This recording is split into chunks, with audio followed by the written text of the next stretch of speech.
ناظرین، آج کی اس ویڈیو میں ہم آپ کو بتائیں گے خلیل خدا حضرت ابراہیم علیہ السلام کے ساتھ جڑے اس واقعے کے بارے میں جس میں آپ نے فرمایا کہ اے پروردگار، مجھے دکھا تو مردوں کو کیسے زندہ کرتا ہے۔ اللہ تعالیٰ نے قرآن مجید میں کافی مرتبہ حضرت ابراہیم علیہ السلام کو اپنا خلیل کہہ کر پکارا ہے۔ خلیل اس دوست اور محب کو کہتے ہیں جو کسی بھی طرح دوستی کی شرطوں میں خلل نہ آنے دے۔ حضرت ابراہیم علیہ السلام کے بارے میں خلیل خدا ہونے کے بارے میں حضرت امام جعفر صادق علیہ السلام سے مطلوب ہے کہ ابراہیم علیہ السلام مہمانوں کے باپ تھے، یعنی کہ وہ مہمانوں کو بہت دوست رکھتے تھے۔ جب آپ کے پاس کوئی مہمان نہ ہوتا تھا تو آپ علیہ السلام مہمان کو تلاش کرتے تھے۔ ایک دن گھر کے دروازوں کو بند کر کے مہمانوں کی تلاش میں باہر تشریف لے گئے۔ جب واپس آئے تو ایک شخص کو مقام میں دیکھا۔ فرمایا، اے بندے خدا، کس کی اجازت سے اس گھر میں داخل ہوا ہے؟ اس نے 3 مرتبہ کہا، اس مکان کے مالک کی اجازت سے۔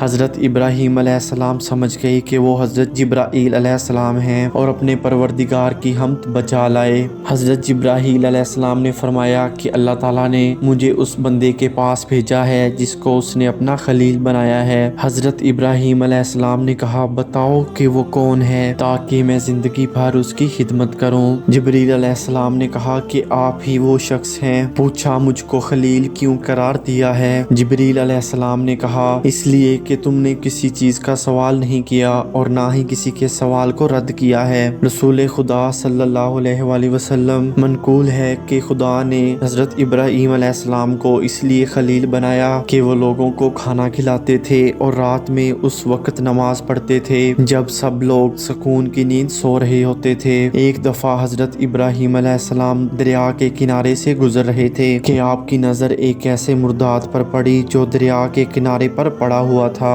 دریائی اور خشکی کے درندے اسے کھا رہے تھے، پھر یہ درندے بھی ایک دوسرے کو کھانے لگے۔ یہ دیکھ کر حضرت ابراہیم علیہ السلام کو تعجب ہوا۔ اس تعجب نے حضرت ابراہیم علیہ السلام کو ایک ایسے مسئلے میں ڈال دیا جس کی تفصیل سب تفصیل سے جاننا چاہتے ہیں، اور وہ یہ ہے کہ موت کے بعد مردے کیسے زندہ ہوں گے۔ حضرت ابراہیم علیہ السلام سوچنے لگے کہ اگر انسان کا جسم جانوروں کے جسم کا حصہ بن جائے تو قیامت میں اٹھنے کا معاملہ کیسے عمل میں آئے گا، جبکہ قیامت کے دن انسان کو اسی بدن کے ساتھ اٹھنا ہے۔ حضرت ابراہیم علیہ السلام نے اللہ کے ہاں دعا کی کہ اے پروردگار، مجھے دکھا کر تو مردوں کو کیسے زندہ کرے گا۔ اللہ تعالیٰ نے فرمایا، کیا تم اس بات پر یقین نہیں رکھتے؟ حضرت ابراہیم علیہ السلام نے فرمایا، ایمان تو رکھتا ہوں لیکن چاہتا ہوں کہ دل کو تسلی ہو جائے۔ تو فرمایا کہ 4 پرندے لے لو اور ان کے ٹکڑے ٹکڑے کر ڈالو اور ہر پہاڑ پر ان کا ایک ایک ٹکڑا رکھ دو، اور اس کے بعد ان کے نام سے انہیں پکارو اور دیکھو کہ وہ دوڑتے ہوئے تمہارے پاس آتے ہیں یا نہیں۔ بے شک اللہ تعالیٰ غالب حکمت والا ہے۔ اللہ تعالیٰ نے حضرت ابراہیم علیہ السلام کو نبوت کے مرتبے پر فائز فرمایا تھا۔ حضرت ابراہیم علیہ السلام کا اللہ تعالیٰ کی ذات پر یقین بے حد تھا